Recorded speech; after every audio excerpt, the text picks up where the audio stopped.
Only he can tell his state. Well, Ashoka De Silva will not accept that.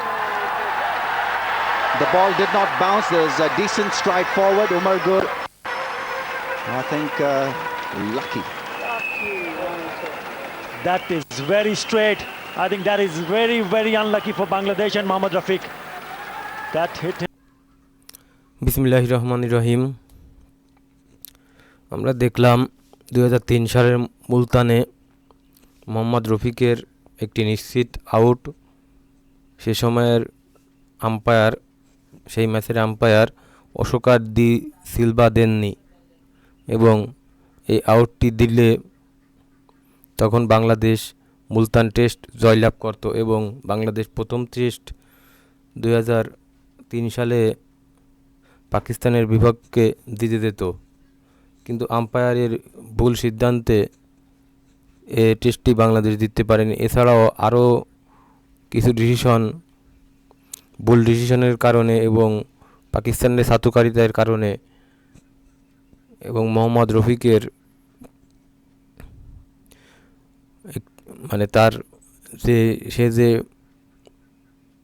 অতিশয় তার মানবিকতার কারণে সেদিন বাংলাদেশ টেস্ট ম্যাচটি জিততে পারেনি এবং এই ম্যাচটি বাংলাদেশ জিততে না পারলেও একটি স্মরণীয় ম্যাচ হয়ে আছে বাংলাদেশের টেস্ট ইতিহাসে। এই ম্যাচটি একটি উল্লেখযোগ্য স্থান দখল করে আছে। বাংলাদেশের খেলুড়ে জীবনে এ ধরনের ঘটনা বারবার ঘটেই চলেছে। কেন জানি বাংলাদেশ এদিক দিয়ে একটু দুর্ভাগা যে নিশ্চিত জয়ের ম্যাচটি কোনো না কোনো সমস্যার কারণে বা কোনো না কোনো ভুলের কারণে বা আম্পায়ার ডিসিশনের কারণে অথবা বিপক্ষ দলের খেলোয়াড়ের চাটুকারিতার কারণে সেই ম্যাচগুলোতে বাংলাদেশ হেরে যায়। যেমন এটি একটি ম্যাচ। তো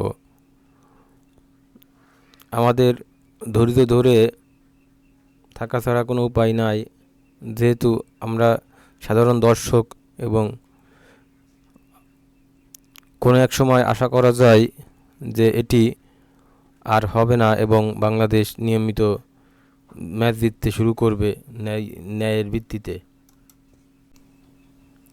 দয়া করে চ্যানেলটি সাবস্ক্রাইব করুন, ফেসবুকে হলে ফলো করুন এবং লাইক কমেন্ট শেয়ার করে পাশে থাকুন। ধন্যবাদ।